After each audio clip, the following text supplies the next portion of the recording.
Niners fans, it's about that time. Sunday night. Y'all know what time it is. Faithful Niner Empire. What's good? You know who it is. It's your boy, Jay in the Bay. And it's always a pleasure and an honor to be back in front of the faithful, the Niner Empire, the best fans in the NFL. My apologies for the late start. Huge shout out to everyone if you're watching on Jay and the Bay Facebook. Of course, if you're watching on YouTube, hit that like button. Make sure you subscribe, hit that bell notification. Also, if you're watching on Twitter, huge shout out to everyone. I hope everyone's having a great weekend so far. This is a special show today. I have collabed with the 49ers Cutback. For those of you that do not know, check out the 49ers Cutback on social media. All their social media links are in the description of this video. I'm talking about IG, Twitter. They even have TikTok, YouTube. So make sure you guys check them out. And I have one half of the duo today, and he goes by the name of Ant, and he's representing the 49ers Cutback. Let's bring Ant on to the show. What's good? Let me put you back on, man. How you doing, What's Ant? up? What's going on? I'm doing good. I'm doing good. Yeah, just enjoying a nice Sunday night after training camp because I've been out there pretty much every single day. This was a long block, Friday, Saturday, Sunday, and boy was it packed out there. But it's been a lot of fun. Absolutely, man. And I've seen you on Twitter. I even saw you in person at one of the days for the training camp. So it was good to see you in person, representing the 49ers Cutback and, of course, representing the Niners, man. But you mentioned it. It's been a very, very busy weekend so far. I mean, you got, Bryant Young being inducted into the Pro Football Hall of Fame. You got Dwight Clark Day at Levi Stadium. How was Dwight Clark Day today at Levi Stadium? And was this your first time going to the stadium for Dwight Clark Day? No, and you know what?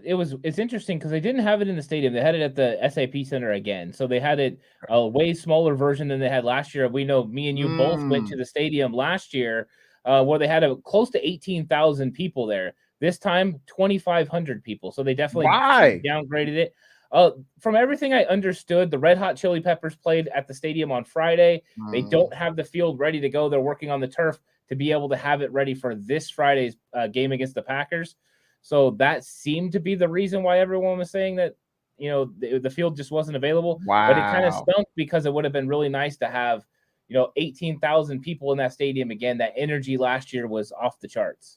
No wonder, I couldn't get tickets because last year I was able to go and enjoy the Dwight Clark Day and enjoy going to the, 49er Stadium, Levi Stadium. Tickets are very expensive to get in, but for those that could make it out there for the Dwight Clark Day, it's only $5 a ticket, and the cost of the ticket goes to 49ers community outreach program. So it would have been great to go.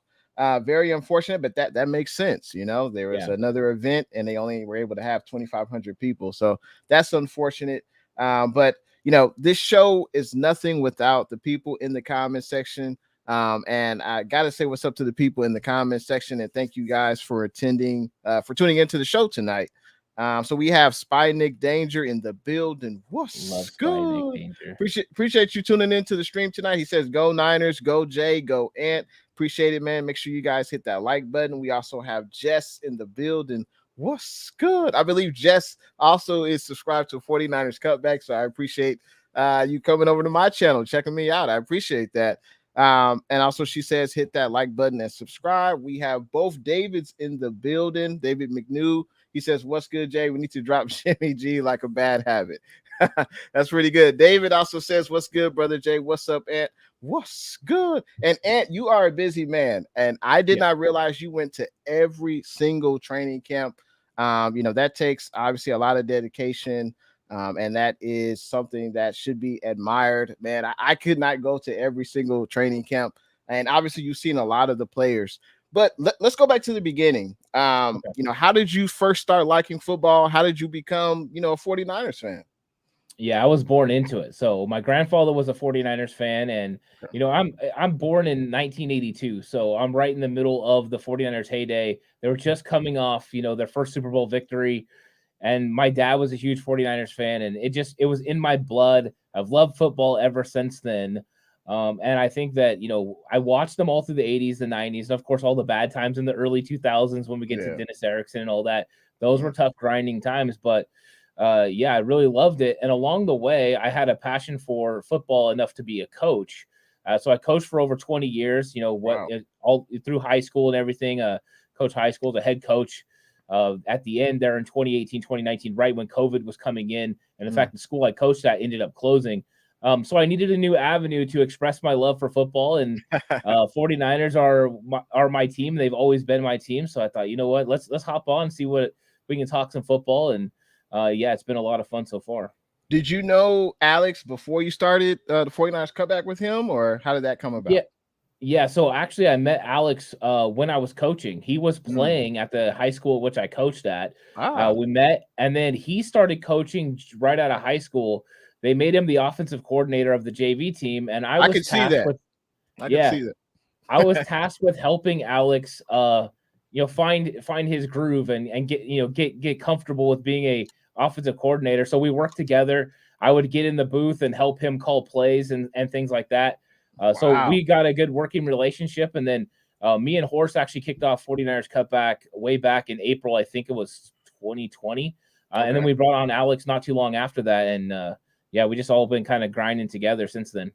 Cool. So you got the dynamic trio going on, and I'm also proud to say that I've been on 49ers Cutback as well, doing my weekly segment talking about the games, and hopefully that'll continue this year. I look forward to doing that, and it's cool because I didn't know that Alex was a Kyle Shanahan guy. I didn't know he was writing X's and O's and writing plays in the dirt. I didn't know that, so that's pretty good info, man. I appreciate that. Now. Going back to the latest 49ers news, we got to talk about the 49ers bringing on wide receiver Willie Snead, also brought in offensive tackle Jordan Mills, and also the 49ers were working out a quarterback, James Morgan. What did you think of the two signings and the 49ers working out quarterback James Morgan? Yeah, I mean, I thought Willie Snead was a nice pickup. They knew they were going to be able to really use the rookie this year. They went ahead and moved on from him, and then went, with a talented Willie Snead, who not only has the potential to make an NFL roster, he is a big-time special teams guy, and can also block in the run game. Those are things he's really good at. So adding Willie Snead was important. As far as adding the lineman Mills, it's all about Jalen Moore getting hurt. I think if Jalen Moore doesn't get hurt, they don't ultimately make that move. They're pretty comfortable with who's there. I don't think he's going to make this roster. I don't think he has a chance. He's a camp body. Willie Snead, on the other hand, I don't know for sure, because I don't know if they're going to keep 5 or 6 wide receivers. If they keep 6, Willie Snead has an opportunity. If they keep 5, there's no way he's going to make this team, because those top 5 wide receivers are pretty darn good. Yeah, no, there's no doubt. And speaking of Jalen Moore, I don't know if Kyle Shanahan has informed everyone else, the media, the fans, about Jalen Moore's injury. Have you heard anything news as of today about Jalen Moore's injury? I mean, the only thing I had heard was that the thought process was he was going to be out a couple weeks. So it wasn't anything serious, a couple weeks, not enough to, get him to where they were going to worry about him not being able to make the 53-man roster. I think they would carry him. They would actually carry a 9th offensive lineman to not lose Jalen Moore. And if they do that, they're going to have to release some pretty good young football players, because, there's guys like Jason Poe, Nick Zakel, and Donovan West that a lot of people really like. And they're probably not going to make this 53-man roster and are going to end up on the practice squad. Right. And that makes sense, because, there's a lot of talent on this team. You talk about the defensive linemen. You're going to probably have at least 10 defensive linemen on the active roster up on game day at least. So that'll be interesting to see how that plays out. Unfortunately, the 49ers have suffered some injuries throughout training camp. You look at Eric Armstead. He'll be out multiple weeks. We just talked about Jalen Moore. I think it was there was a defensive lineman, Maurice Hurst, tore his biceps. He's out for the year. That's very unfortunate for Hurst. He's had back-to-back seasons of basically season-ending injuries. He's only played 2 games in the past 2 years. Now, speaking of, Jordan Mills, he's played at least, I believe, 87 out of 100 games, I believe, in his career. He's played mostly at right tackle. We've seen the Niners kind of take their time with Mike McGlinchey. We know he's coming back from the injury. when the 49ers signed Jordan Mills, did it make you wonder about Mike McGlinchey maybe not being ready for week one? Or you think this has nothing to do with Mike McGlinchey, it only has to do with Jalen Moore getting hurt? I don't think it has to do with Mike McGlinchey for the mere reason that Colton McKivitz is having a heck of a training camp. I think Colton McKivitz would be the guy that would slide in there for Mike McGlinchey if there was some sort of an injury or they were worried he wasn't going to be up to full strength. But from what I've seen from him so far, as he's knocked off the rust, and a lot of that rust got knocked off real quick by Nick Bosa, he's definitely done a lot better. He's able to anchor in the pass protection situations, which is nice because that was a problem for him when he lost weight in 2020. Now he's still able to do that. Right now, it's about the speed rush. Nick Bosa's been getting the best of him on those speed rush situations. But just yesterday, the offensive line played its best that it's played the entire training camp, and that was with Mike McGlinchey at right tackle. And the run game is just so much better when him and Trent Williams are the bookend tackles for this team. Yeah, and you mentioned the 49ers offensive line played their best. It seems like Shanahan has to sit Nick Bosa out on several snaps because they're like, hey man, when Nick Bosa's in there, he just wrecks havoc along this offensive line, especially when he's not going up against Trent Williams. But there's no doubt, man, this offensive line will definitely need time to gel. And I think it will struggle in the beginning of the season because there's a lot of uncertainty. You look at the three interior positions, there's uncertainty there. We don't know what's going to happen with Brendo or Brunskill at the center spot. At left guard, Aaron Banks, he didn't really play last year, any significant snaps. At right guard, Spencer Burford is playing majority of the snaps, and he's a rookie. So there's a lot of uncertainty, and I'm excited to see how it's going to play out, through training camp and through preseason. Just going back to wide receiver Willie Snead, obviously Brandon Ayuk, he's been the standout wide receiver there. I think Deebo Samuel is slowly working, into, whatever his speed is, he's slowly working into it. The 49ers are not rushing him back. But after that, would you say that the rest of the 49ers wide receivers have been disappointing throughout training camp so far? Or if there has been another standout wide receiver besides Ayuk, who would you say it is? I think just yesterday, Ray McCloud asserted himself as, a legitimate target, and today he just, doubled up on that. When he was out there, he got open. He made plays after the catch. The guy looks really good, and the fact that they're finally getting to the part of the offense where they're moving him, running fake fly sweeps to him, but also just allowing him to kind of use his skill set. There was times today with the first team that you had Jawan Jennings and Ray McCloud lined up opposite of each other. No Ayuk, no Deebo Samuel, and those guys were able to win. So I think that they're finding their footing. And, of course, Danny Gray had a big play down the field today. Nate Sudfeld threw it up, and he went back shoulder with it and caught it along the right sideline. It was a very nice play. So we've seen moments from Danny Gray. I think he's going to be more hit and miss with his rookie season. But I think Ray McCloud is going to be a legitimate threat for this 49ers offense, not only in the versatility in the run game that he can add in the little fly sweeps and that sort of thing, but I think he's going to be really good in the pass game too because he gives you that Trent Taylor feel with a lot more ability because he's way better in the, as far as not getting injured, but he's finding those locations in the zone, sitting down and making plays, but can also get the ball and do some damage because he's a lot faster than a Trent Taylor is. Okay. And I've heard that Jawan Jennings hasn't really been able to establish a connection with Trey Lance yet. What would you attribute that to? I think it's right now Jawan Jennings hasn't been able to, for whatever reason, catch the ball consistently from Trey Lance. I don't know what's going on there, but he does have drops against Trey. So there's something that's not working there. He's still getting separation and getting open, and Trey's getting the ball on him. But for whatever reason, they're just suffering more drops than they have. Maybe they just need to keep working on it. I don't know what the ball looks like to Jawan Jennings, but for whatever reason, he just can't catch it the way he was catching Jimmy Garoppolo's footballs last year. And that could be a point where there could be some adjustment that needs to be made, going from catching Jimmy G's balls to catching, Trey Lance balls. So I guess that could be, there could be some type of adjustment that needs to be made on Jawan Jennings' part. But I don't put too much stock to it.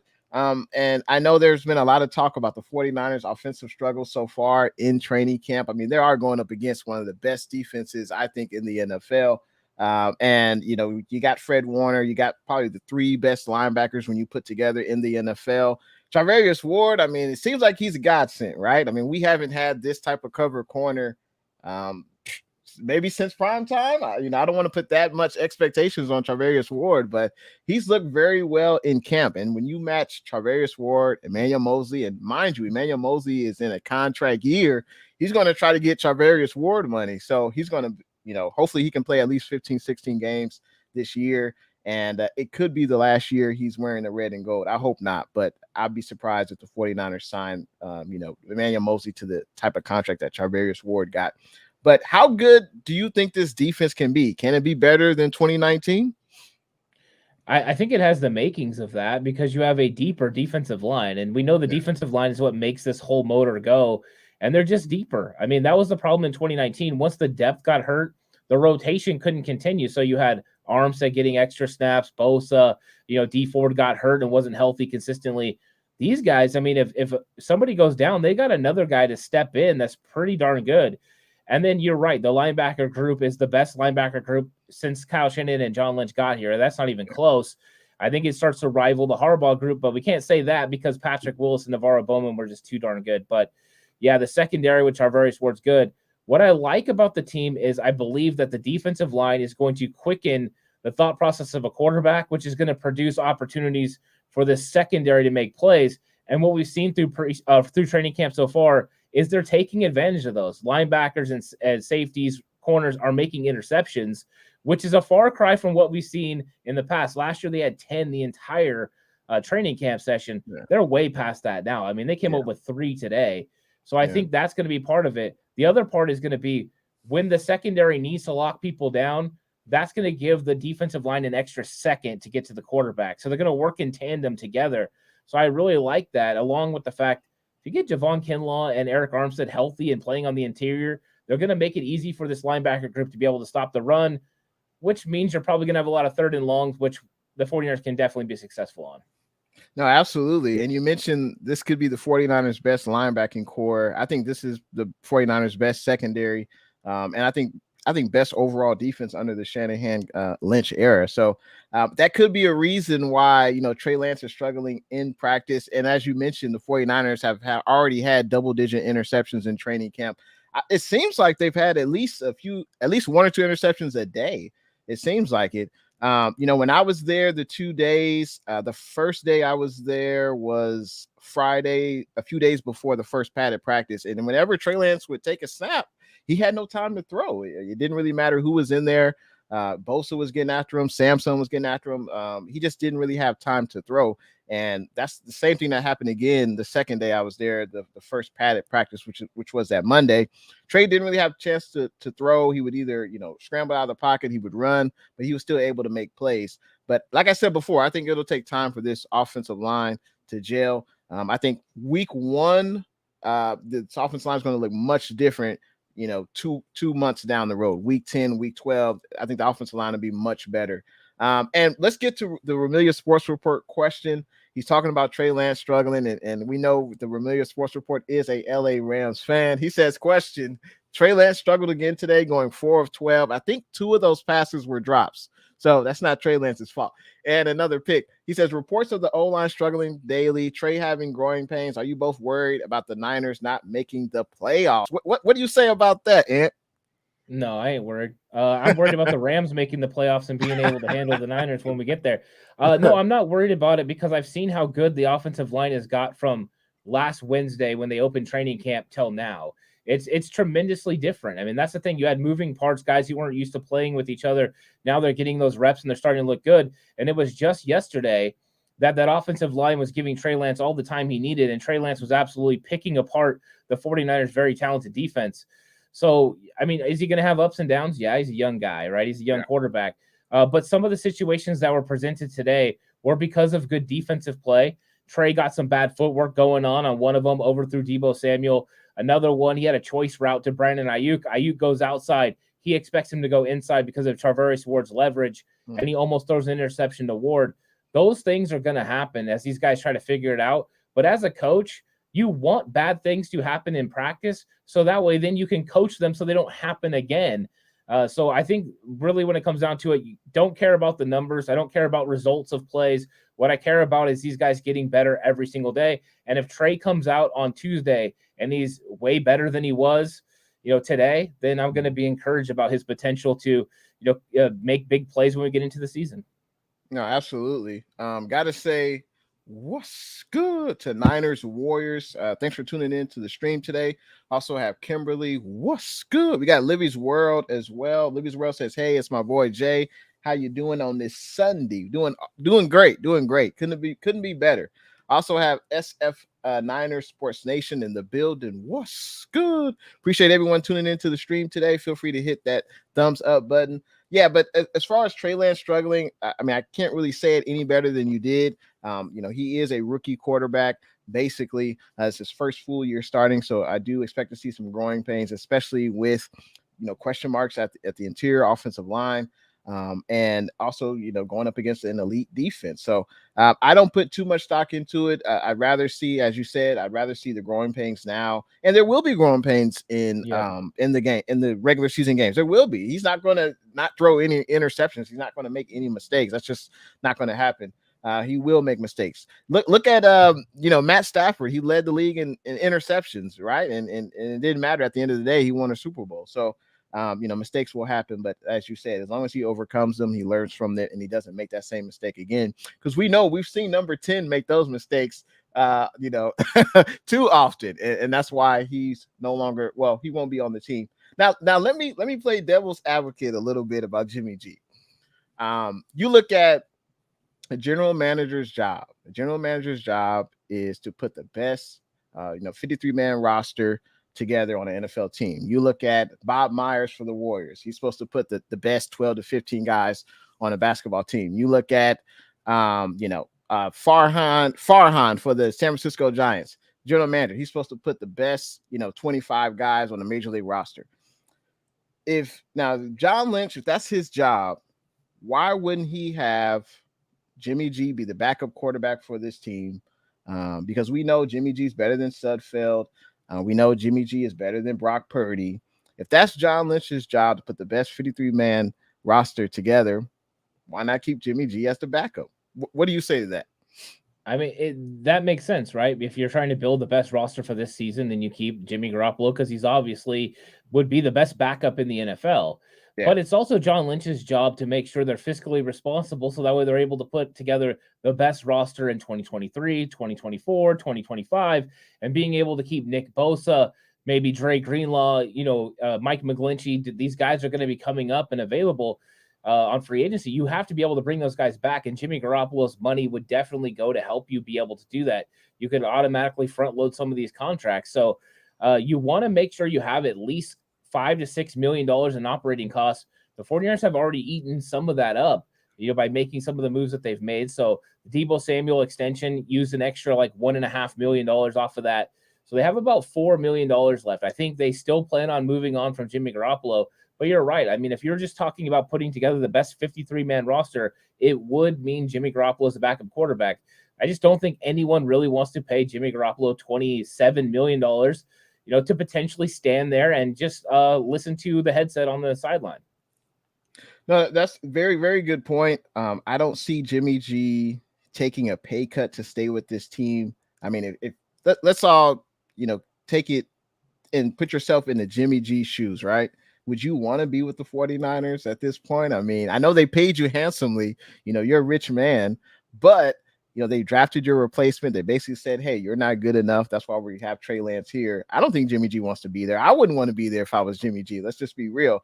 But, he hasn't asked for his release yet, which is, I don't know why. I guess because if he gets traded, he'll get the full amount of money, right? For the most part. I mean, he would get it all unless they came to some sort of agreement, which I'm pretty sure he's going to have to take a pay cut to go to any team that he goes to in trade. No one's going to want to take on that full $27 million contract. Unless the 49ers do what Cleveland Browns did with Baker Mayfield. I think the Browns paid $10 million of his $16 million salary owed. The 49ers could do that, but I don't think that would be in the best interest of the 49ers to do that.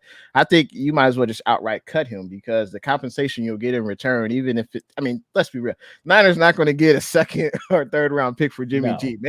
Maybe a fourth or fifth, but is that really worth, let's just say, $10 million in return? Like, I don't think that would be worth it. But I appreciate what Jimmy G has done for this team, and especially under Kyle Shanahan. I mean, before Jimmy G, there were some lean years with Chip Kelly and Tom Sula. And hey, Jimmy G made us relevant when he was healthy. Let's be real. He did make us relevant. I appreciate what he's done for this team, but obviously the Trey Lance era is underway. And it's basically, we're just counting down the days until Jimmy G is either traded or released. Going back to training camp, since you've been there every day, has there been a player that you've seen that isn't making the most out of their opportunity, or they've been disappointing so far when you've expected more? Yeah, it's interesting because people come in the chat all the time and want me to talk about the most disappointing player or disappointing players at camp. And really, I haven't had a player that I've been disappointed in, because even though I've seen people struggle, I've seen them bounce back the next day. That's the only good thing about being able to be there every day, is you're going to see guys just like Trey Lance today who has a struggle. But I've also seen yesterday where he had such a great day. So I think the ups and downs are kind of what you expect from training camp. My main thing is, the next time you come out, just don't make the same mistakes. It was a couple days ago, Daniel Brunskill was definitely struggling snapping when he was under center. The snap was slow. It made Spencer Burford almost be offsides a few times. And I came out and tweeted that, hey, Daniel Brunskill's got to speed up the snap, but he can with reps. Today, when Daniel Brunskill was taking reps with the first team, the snap was crisp. It was fast, and everything was looking good. So they're going to have ups and downs at camp, but in the end, all you want them to do is just continue to get better. No, absolutely. And speaking of players taking first team snaps, Talanoa Hufanga was taking, first team reps at that strong safety spot pretty much every day of training camp. And I believe yesterday, Tavarius Moore was on the first team. Did that continue today, or was Huff back at strong safety? Yeah, Huff was back. Huff was back at it, and his energy level was back up yesterday. Huff didn't come out early, which he does every single day, and Huff's energy level was way down when he was playing with the second team with George Odom. But today he was back at it, and him and Jimmy Ward were getting after it in the secondary. So I think they're preparing for them to have a rotation between those three guys. Of course, Jimmy Ward and then the other two splitting time. I think that's what they're working towards. But they were working on a specific thing too. Yes, Tarvarius Moore was getting first team reps, but they were working on shell coverages, which shell coverages are, you're showing a certain thing, and then at pre-snap, and then before the snap, you change your coverage and blitz as well. They're working on their blitz scheme. So it could have had something to do with that. Don't know for sure, but yeah, Tarvarius Moore, first team reps yesterday. Today was back to Huff. If Tuesday Tarvarius Moore is back out there again, that means they're back to doing what Brunskill and Brendel are doing, and they haven't really decided who's going to be that safety opposite of Jimmy Ward. I think that's a good problem to have. I mean, Huff is a young guy. It's only his second season. Tavarius Moore missed all of last year with the torn Achilles, and he looks pretty good. I don't think there's a clear-cut favorite. It could be Huff, but I would imagine Tavarius Moore will get some snaps in the regular season, whether that be 30% of the snaps, maybe 40% of the snaps. I think we'll see Tavarius Moore there. And also, what do you think about the 49ers running like a three safety type coverage? Do you anticipate the Niners will do that this year? Yeah, I actually think it will happen. I saw them practice it a little bit. I'm sure they probably don't want very many people talking about it, but they were willing to do that in 2019 with Tarvarius Moore and Jaquiski Tart, and Ward, and I think they'll be willing to do that again because Hufanga's skill set is completely different from Moore, where Moore is going to be great over the top, playing that deep third. Hufanga is going to be in the box, so you can play all those three guys together. And with Moore and Ward's ability to cover, you have a lot of versatility. No, absolutely. And I'm looking forward to seeing how this competition will play out. I love to say iron sharpens iron. And I think we're seeing that at various positions on the 49ers in training camp. And for those that are just tuning in, feel free to hit that thumbs up button and make sure you subscribe and follow Ant from the 49ers Cutback All 49ers Cutback social media contacts are in the description of this video. Make sure you check them out. If you haven't heard of the 49ers Cutback, I'd be surprised. They're doing big things. They're almost at 3,000 subscribers. So, man, early congratulations to you, man, on reaching 3,000 subscribers. And you guys just started your channel. I think it was June of 2020, right? Yeah. So we hopped onto YouTube. We just got going then. So it hasn't been that long. But yeah, we're hoping to get to 3K here pretty quick. Absolutely. Yeah, you guys should be able to get that before the start of the season, no doubt. Now, as we talked about in the beginning of the show, you are a coach, you and Alex, and you've seen fights in training camp. And guys, especially on the defensive side of the ball, you have to be physical. You have to practice being physical. You can't just necessarily flip a switch on game day. And I love the tenacity and energy that Fred Warner brings to this 49ers defense. Even when I was at training camp, I love how he goes to the crowd and he tries to hype the crowd up. Like, that's something that it's something small, but it's special because not a lot of players do that. When you look at Nick Bosa, like, I don't even know if he happy to be there. Like, I don't know. But speaking of Fred Warner, he hit wide receiver, I believe it was Marcus Johnson, who suffered a concussion. And we know he got into a physical confrontation with Brandon Ayuk. Now, what are your thoughts on scenarios when that happens in training camp? Are you for it as long as, hey, no one gets hurt, or you think Fred Warner maybe should have been tossed out of practice? I wouldn't toss him out of practice. I mean, number one, he's a leader on your football team. You let the other leaders on the team go ahead and handle the situation. If they felt that it was a dirty play, they're going to get after Fred. And, I guarantee Fred's going to go and take care of business because that's the kind of leader that he is. It was definitely a high hit, on a crossing pattern. And I mean, him and Ayuk have been battling as far as words, but I think this is kind of normal in training camp. You see tensions rise. These guys get tired of seeing each other, hearing the same voices, going against the same battles. Eventually it will cultivate them to go against another team. But right now, I think it's just, you get a little bit stressful. You have these moments, and it was their second day in pads. So physicality was definitely picking up. And Fred was getting after these guys a little bit, and Brandon didn't like it. But the play before that, Brandon Ayuk was definitely talking trash to Jimmy Ward. That's why everyone was heated up. But I do think it's normal. I think we see almost all 32 teams at some point have some sort of a squabble that they end up having to squash. I mean, out there in New Orleans, it's like every single day with Penning. He's basically been suspended off and on for all the fights that he's starting. So I think it is kind of normal. Yeah, I mean, this is competition of the 1%ers of the NFL. I mean, only so many guys can do this type of job. And it's hot, as you mentioned. They're in pads, they're hitting, they have to be physical. It just sucks that a player like Marcus Johnson, who's fighting for a roster spot, most likely, he's most likely going to be a practice squad player, but it sucks that he suffered a concussion and now he can't really compete. So hopefully, this was a lesson to Fred, be physical, but, and I'm not saying he's trying to hurt Marcus Johnson or anything like that, but it sucks that was the outcome. But as you mentioned, when you were talking, I thought of Trey Lance's struggles, and this 49ers defense, they know the plays, right? Like, they know Trey Lance, his audibles or whatever. They've seen these plays before. This defense is a veteran-led defense. They pretty much know what's coming to them. So that could be another reason why Trey Lance is struggling a little bit. Now, quick question about the preseason. Do you anticipate any of the 49ers starters taking significant snaps versus the Packers, specifically Trey Lance? No, I don't think Trey Lance is going to play that much. I think just Kyle Shanahan, the way he handled the press conference, talking about, the 3 games happening in 12 days, he wasn't really a fan of that. And I think they're actually going to put more emphasis on the joint practices with Minnesota. You can control those situations better. You can, make it a lot better for your football team as far as, hey, we want a 2-minute drill. You're not for sure going to get those in preseason, but you can do those in those situations. I know last year against the Chargers, those were really important.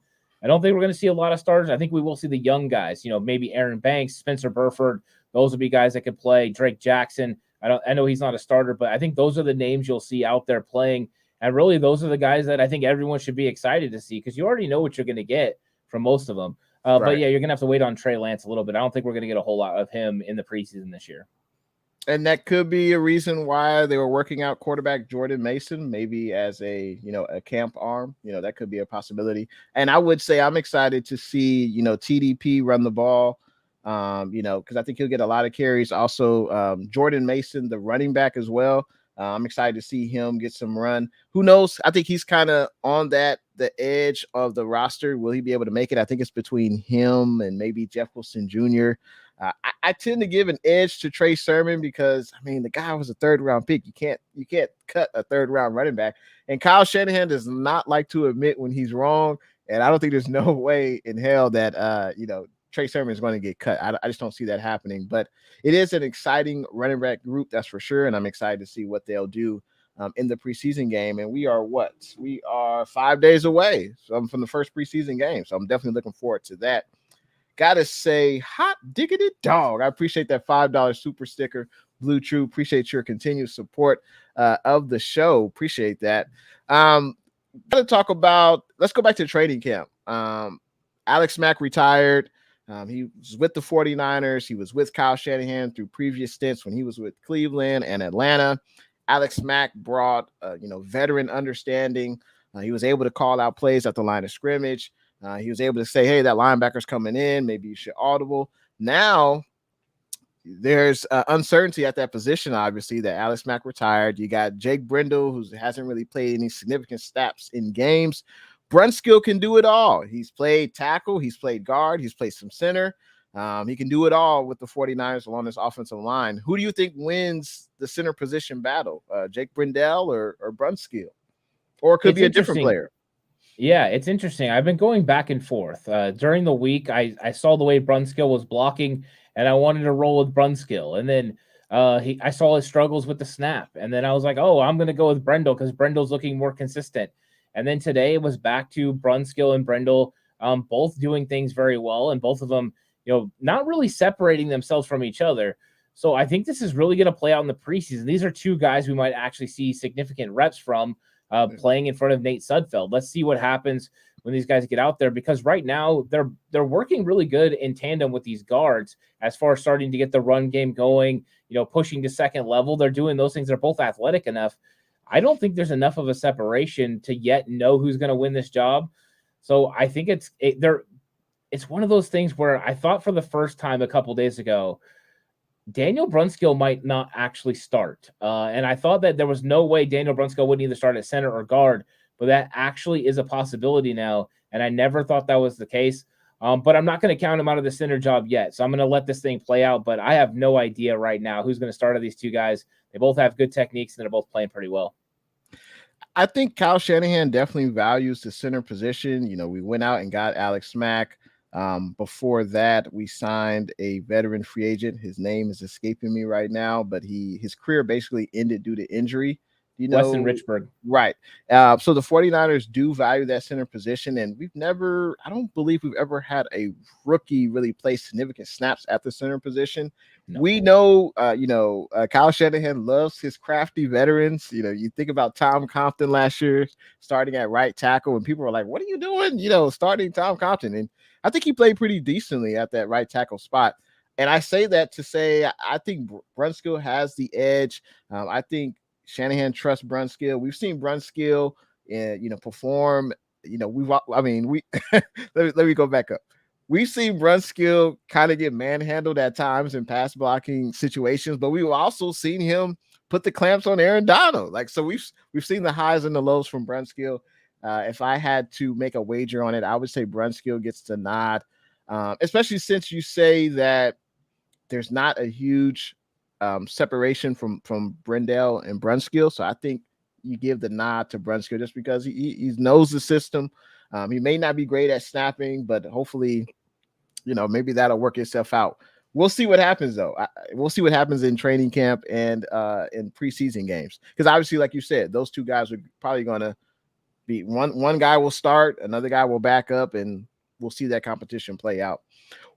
What do you think is stopping the 49ers from signing a free agent center? I've been hearing all season, we got to go sign this future Hall of Fame player, J.C. Tretter. I keep hearing this. I've looked up J.C. Tretter. He doesn't practice much, but he's an Iron Man. If you look at his game log, he's played basically every game that he's been eligible to play in the last few years. He's still a free agent. I'm not sure why, but why are the Niners passing up on this generational talent at the center position in JC Tretter? What's going on? Yeah, I don't know for sure, right? I mean, you hear the things about his knees, and that makes you think that maybe they're just concerned about his knees and the medical. You also hear that, he's a big part of the players union, and he doesn't like the offseason workout, so he doesn't like training camp, he doesn't like OTAs or mini camps. So maybe that's a reason he's wanting to wait. It could be that a team is wanting to wait until the season starts so that way his money's not guaranteed. That's possible. All the while, JC Tretter wants guaranteed money. It's one of the weirdest things, because if you look at him talent-wise, he should be on a NFL roster and a starting center in the league, but no one's touching him. Is that because he doesn't want to sign for what they're offering, or is that because they're all so scared of his medical? I'm not sure, but the 49ers, I thought on brand, like you brought up, would have been Weston. They went Weston Richburg, Ben Garland, Alex Mack, that they would go with a veteran center. And maybe their veteran center is Daniel Brunskill or Jake Brendel, but it would have thought, I mean, wisdom-wise, you would have think it would have been JC Tretter, but I don't think that's going to happen. I don't think it's going to be Tretter. I think it's going to be Brendel or Brunskill, and I think all the 49er fans we're all just going to have to sit here and be like, I don't know why. I have no idea. Yeah, sometimes we shake our heads sometimes at Kyle Shanahan's decisions, but going back to Tretter, the last 5 seasons with the Cleveland Browns, he hasn't missed a game. He's played 16 games each year since 2017. So, I mean, the guy's Iron Man. But as you mentioned, he wants that guaranteed money. And so I'm not sure if you know this, but quick question. Let's say the 49ers bring in Tretter. Let's say tomorrow they sign him 1-year deal, $7 million, 5 of it is guaranteed, and all of a sudden Tretter gets hurt. The 49ers will owe him the guaranteed portion of his contract, correct? They'll owe him $7 million if it's a 1-year deal. That's the problem. I mean, if you're bringing him in for a 1-year deal, whatever you say you're going to pay him, it ends up being guaranteed. And because he's a veteran, he's going to get all that money. That's why if you're signing JC Tretter and you have concerns about injuries, sign him after week 1. If you sign him after week 1, the money's not guaranteed. That's what they did with Josh Norman. You bring these guys in late, and then their money's not guaranteed, so then you have less risk. Maybe an NFL team would be willing to do that. I don't know. But we'll see. I don't know. I don't know why Tretter hasn't landed somewhere, but I figure he does at some point. Especially since the Buccaneers, they lost their center, Ryan Jensen, I hear. So that could be an option as well. But you mentioned it. He doesn't want to practice. He doesn't like OTAs. He doesn't like training camp. But also he wants to get the guaranteed money. Well, you can't get both, right? You can't get both. So it'd be interesting to see how that plays out. But as you said, the 49ers could have addressed the center position.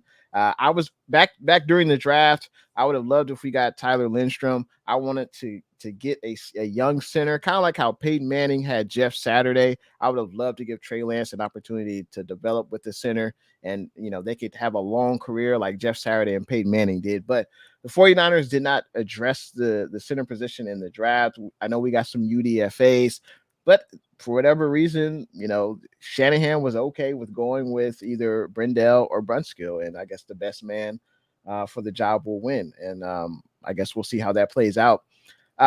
Going back to training camp battles, I have to ask you about the tight end room. We know that Charlie Warner is recovering from a core surgery. He's yet to really participate in training camp. The 49ers brought on a veteran tight end in Tyler Croft, who one could say his better days are behind him, but he did have, I think, a year in Cincinnati where he put up pretty good numbers receiving wise.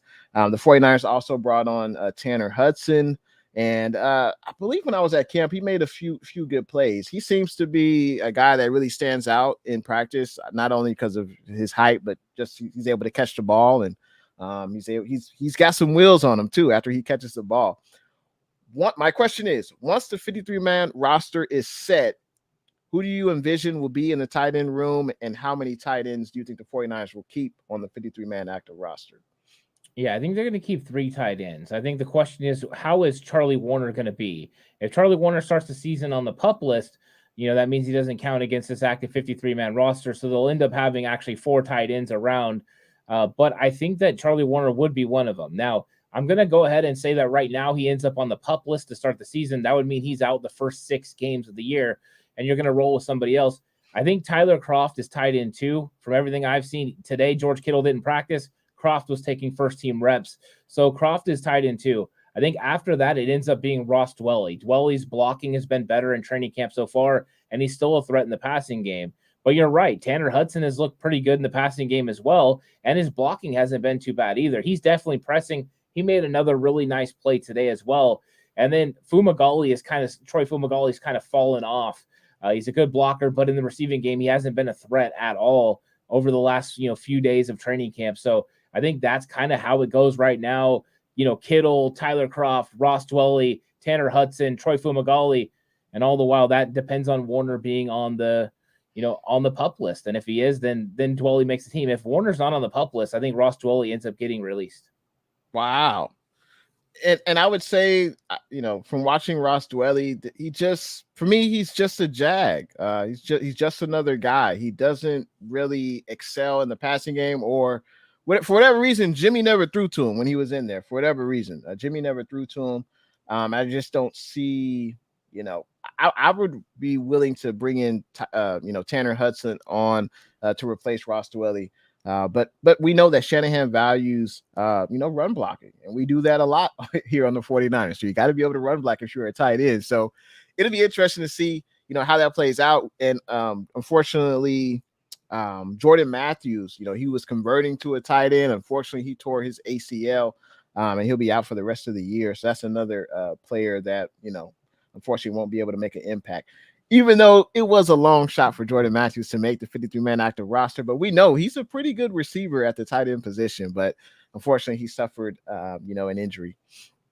Gotta ask you, what is your bold prediction for the 49ers? Now, this is a two-part question. So, bold prediction for the 49ers season as a whole, and then bold prediction for a 49ers player.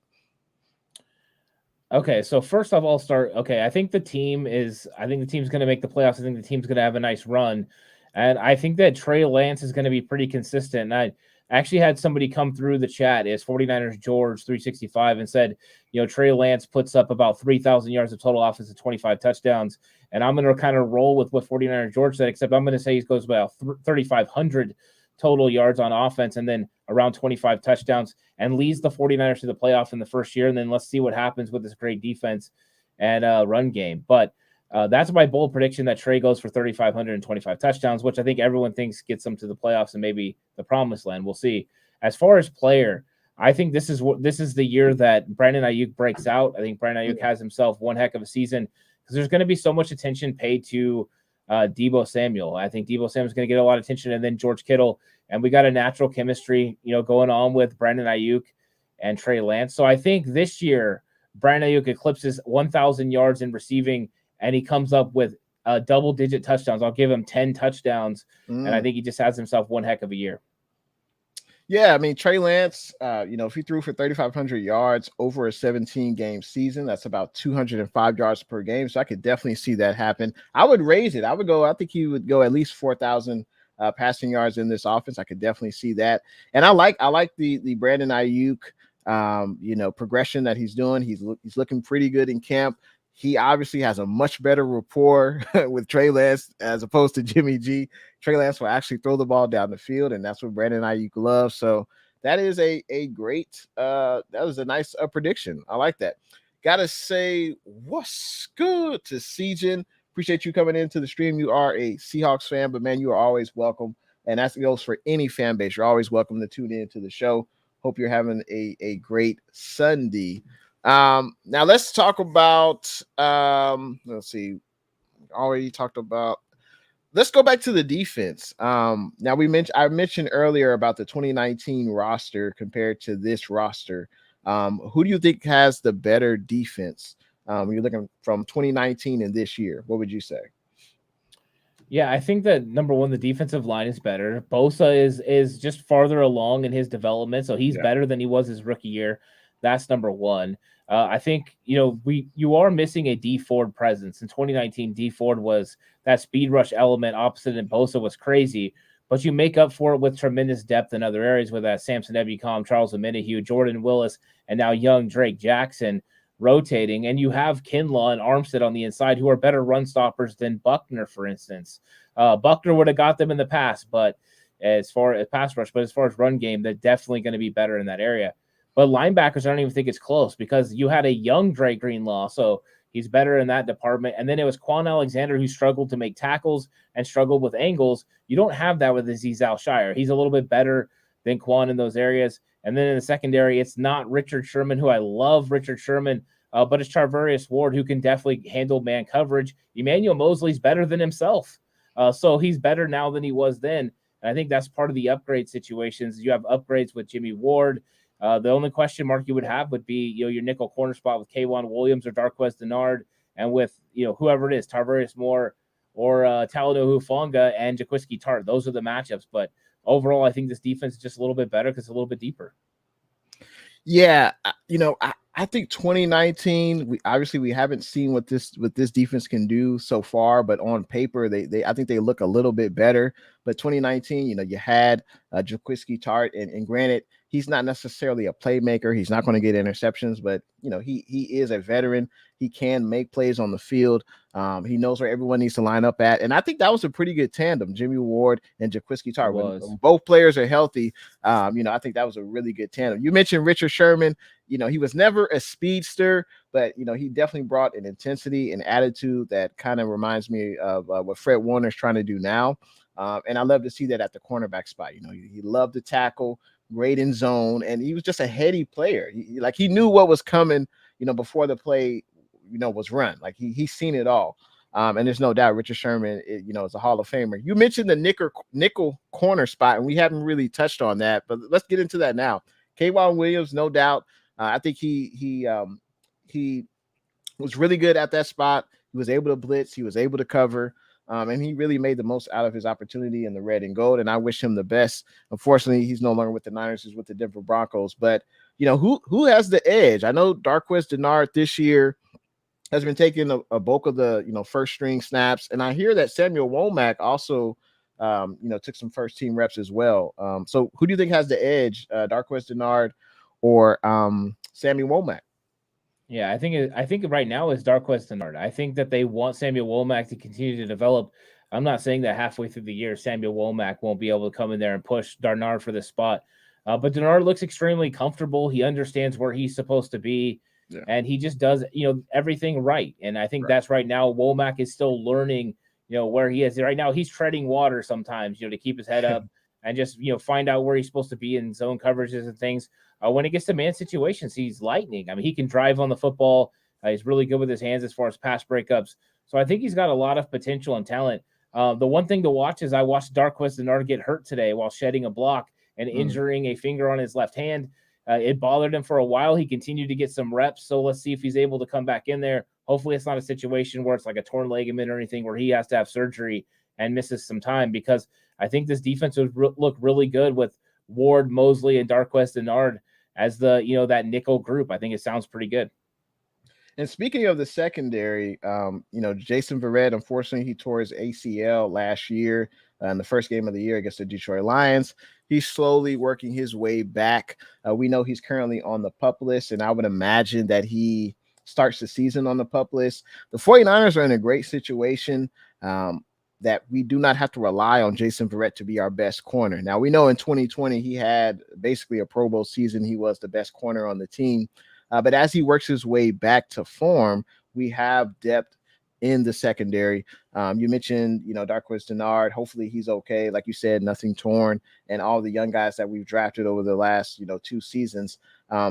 Do you anticipate Jason Verrett starting on PUP as well come week 1, and then he'll have another 6 weeks to get healthy and maybe contribute to this defense in the back half of the season? Yeah, I think the way Kyle Shanahan explained it was that they were worried that this could, what happened in 2019, where he came back a little bit early and just wasn't ready to help the team. I think it would give them a great ability to bring him back after 6 games or, even after that. Like he said, halfway through the year, the end of the year, whatever he needed to do. But they definitely have a plan for Jason Verrett. So I do think he starts on the PUP. And when he comes back, they've kind of given a little bit of a glimpse of what this defensive secondary could look like with Verrett back in there. both the secondary coach and Kyle Shanahan talked about the fact that they could run some matchup things just depending on who they felt matched up better with each receiver. So maybe it was a more physical receiver like Allen Robinson. Maybe you're putting Charvarius Ward on him. And if it's a Cooper Kupp that changes directions very fast, it could be someone like Jason Verrett. To me, it made a lot of sense. And so that might mean that all these guys are more equipped to play outside and inside a actual matchup cornerback situation. That could be really fun to watch down the stretch once Jason Verrett actually comes back from injury. Yeah, absolutely. I mean, I think when all the corners are healthy, I think, Verrett, Ward, and Mosley are probably your three best corners. I'm intrigued to see, if Jason Verrett can contribute this year. Obviously, there's no rush. I did see a video of him on IG, doing some back pedals and sprinting across the field. So it's good to see that he is running. But I think it's a great situation for him. We know it, he's pretty much only going to really sign 1-year deals from here on out, but he's got an opportunity to get healthy. And the 49ers are okay, and we can welcome him back in the back half of the season. I think that's a perfect situation for Jason Verrett.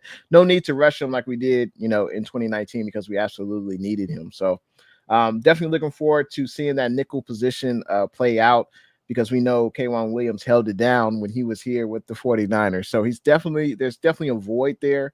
But as you mentioned, Darqueze Dennard knows where he needs to be, and he looks to be, ready for the position. Appreciate you coming on here tonight, man. I don't know, at the top of my head, are there any other training camp? Are there any other training camps going on the rest of the week? So yeah, it's going to be Tuesday and Wednesday are the last 2 days of training camp, open practice. Of course, they're going to do their walkthroughs on Thursday, but none of us are going to be able to see that because they're going over what they're going to do at the game. Right. So yeah, Tuesday and Wednesday, it closes on Wednesday, and then now we get no information from people at camp. No, I'm just kidding. We'll have to pay attention to the beat writers and all that. They'll give us the information at least to a point. But yeah, definitely the access changes after those 2 days. So everyone take advantage of Tuesday and Wednesday, because that's when we get the most information from people that are out there watching it. Yeah, absolutely. And quick question. Obviously, I mean, I don't know why I didn't ask you this before, but our number one pick of this draft, Drake Jackson, edge rusher out of USC. How has he looked so far? And do you anticipate him starting this year? He's tremendously athletic. I mean, number one, the guy's body does not look like a rookie. He's put together physically. The other day he did, backflips and cartwheels down the sideline during the rookie hype train. Absolutely tremendous for a 270-pound guy to move like that. I don't think he's a starter. I don't think he starts this year. I think he's a situational pass rusher. And I actually predicted that the other day that I believe he'll have like 3 or 4 sacks. I think he'll contribute to this team, but right now he's going to have to learn how to play in base 4-3 downs before he can ever start, because I think he has to learn how to set the edge against the run. And that's not easy to do as a rookie, especially a guy that did play off-ball linebacker. Samson Ebukam got really good at that last year. The fact Samson Ebukam missed 0 tackles last year means he's going to probably be the guy starting opposite of Nick Bosa, because you got to stop the run on early downs, and that's what Samson Ebukam's really good at. All the while, his technique is so much better. So Drake Jackson's eventually going to be a big-time star for the 49ers with the bend, the flexibility in his hips and ankles to be able to bend the corner like I've seen him do already against like Mike McGlinchey and Colton McKivitz. But it's going to take a little bit of time and development because Chris Kasarik and Darryl Tapp are still working on his hand and his pass rush moves. And speaking of the defensive line, Javon Kinlaw was working his way back from injury last year. I believe he participated in first team reps. I believe that was today, So that's a good sign. Unfortunately, Eric Armstead is out multiple weeks. We did sign Robert Kimdiche. Do you think he'll make the active roster, Robert Kimdiche? You know what? I don't know for sure. I think Armstead's going to be back. Kinlaw's going to be back. The question is Hassan Ridgeway. If Ridgeway is going to be back, I think the 49ers might go with a 4-man rotation. Kevin Givens, Hassan Ridgeway, Kinlaw, Armstead on the interior, and keep 7 edge rushers. The way that they've been playing Jordan Willis, Kerry Hyder, Charles Omenihu, all these guys on the inside, I think they believe that with most NFL teams going to nickel, going to these situations with 3 wide receiver sets, 49ers will be playing more nickel, so they're not going to need these big guys on the interior as much. So yeah, it could be a 7-4 split, which would be interesting because I thought it was going to be 6-5 before the Maurice Hurst and Hassan Ridgeway injuries. Okay. And we know that John Lynch and Kyle Shanahan, they value the edge rushing position, specifically the defensive line. They've drafted a defensive lineman basically every year except Trey Lance and Mike McGlinchey. So the 49ers definitely value the defensive line. And you need that in the NFL. You got to be able to upset, like as you said, upset the quarterback's timing and get him off of his spot, make him run around, So it'll be interesting to see. I think this is the best defense so far under the Shanahan era. I agree with you. You look at top to bottom, the secondary, the linebacking core, the defensive line. I think the only issue is going to be health. If we can stay healthy, I think we can go as far as we want to go. But we'll see. We'll see what happens. I will ask you this, because we're almost reaching an hour. Well, we're at an hour now. Who's in your Mount Rushmore of top 49er players of the last, let's say, this century? So it's pretty much, so since 2000, are we going like since 2000? Okay. Let's see. I'm gonna go with Patrick Willis. It has to be. Patrick Willis is one of the best. I'm gonna go with Trent Williams. Now that he's been a 49er for a long time, Trent Williams is going to be the best offensive lineman in the history of San Francisco 49ers, which is saying a lot because he's absolutely fantastic. So I'm going to go with those two guys. I don't think we actually have a quarterback, so I don't have to worry about that. We can go away from that position. Because, I mean, you just have to find guys. And then I can't go with Aldon Smith, even though I'd like to, just because of all the things he did off the field. This is getting tough. Frank Gore, throw him in there. It's got to be Frank Gore. He's one of those guys. And then I'll go with Terrell Owens because he was there towards the end or towards the beginning of that, 2000 era, and he's still one of the best wide receivers. Yeah. So I'd probably go with those four guys. We could probably have an argument or throw someone else in for Terrell Owens. I'm not completely convinced, but he's one of the great ones. Yeah, I mean, that's a pretty good Mount Rushmore this century. I think you kind of have to put Brian Young in there. You got to. I mean, he is a Hall of Famer. But I guess so. The Hall of Famers: Terrell Owens, Brian Young. Jay Rice didn't really, he was pretty much out from the 49ers. But he is a Hall of Famer, obviously. But yeah, Frank Gore, I think he will be enshrined in Canton as well. His time will come. I know he wasn't always the flashiest running back. He didn't have the stats like AP or Barry Sanders or whatever, but longevity is something to be admired. And I believe he is top 3 of rushing yards all time in the NFL. So I think Frank Gore will be in there as well. My Mount Rushmore this century has got to be T.O. I'm putting Brian Young in there, Pat Willis, and I think I would say Frank Gore. I think those would be my top 4. But I think that's a great problem when you have multiple players you could put in there. And the 49ers have amassed a lot of talent. But yeah, Trent Williams, he will be enshrined as well as long as he continues to play at an all-pro level like he's been doing. The 49ers are going to have a lot of busts in Canton. We're going to continue to add busts in Canton, that's for sure. But I appreciate you coming on, man. It's the first time you came on to my show, my channel, man. I appreciate it, Ant. Looking forward to the collabs. Got to get Alex on here as well because, hey, he is the X's and O's of 49ers Cutback. He is the Kyle Shanahan of that production. So that's a good little tidbit of information. I didn't know that. I'm glad I asked you about that. But let the people know who are currently in here who've never heard of the 49ers Cutback, and also let them know where they can find you at on social media, and what they can expect when they tune into the 49ers Cutback on YouTube. Yeah, so basically 49ers Cutback on YouTube, 49ers Cutback on all social medias. It's real easy to find. We also have Patreon as well. So we have some unique content over there with some, shows that are just unique for Patreon. They don't come onto YouTube. There's stuff that involves music. There's stuff that involves, things that happen in 49ers past with 49ers Cutback in time. There's also all 22 film breakdowns. You can get those.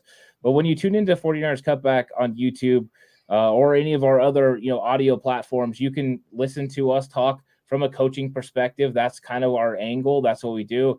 We're talking about a lot of X's and O's and how they approach things through scheme. And it's a lot of fun. It's just a little bit different than some of the other, content creators, and every single one of the content creators do a good job with their own angle, and everyone's it's really nice to have different perspectives. I think that's cool about the 49ers community is there's a lot of variety. You can go find whatever you want to find. So yeah, come check us out, 49ers Cutback on YouTube. Let me know what you think about it. If you have a question or you have a comment, go ahead and say it. I have no problems conversing with you because I don't believe anyone's perspective is wrong. I've sat in rooms with multiple coaches, and every single one of them would look at a game film and see it a different way because your eyes, everyone's eyes are unique, but we're going to give you our perspective, and then you can formulate your own opinion from it.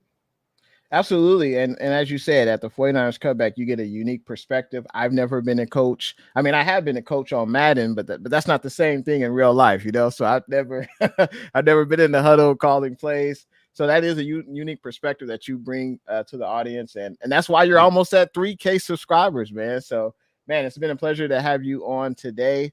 And I guess I will see you in the next one. I'm sure you'll be doing another training camp production next Tuesday?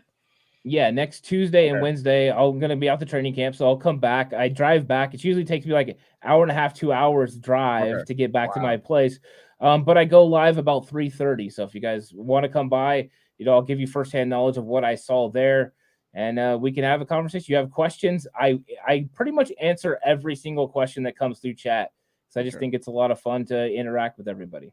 Absolutely. And where can 49er fans get your merch, man? You got some 49ers Cutback merch. Where can they get that? Yeah, 49erscutbackshop.com. So 49erscutbackshop.com. Go over there.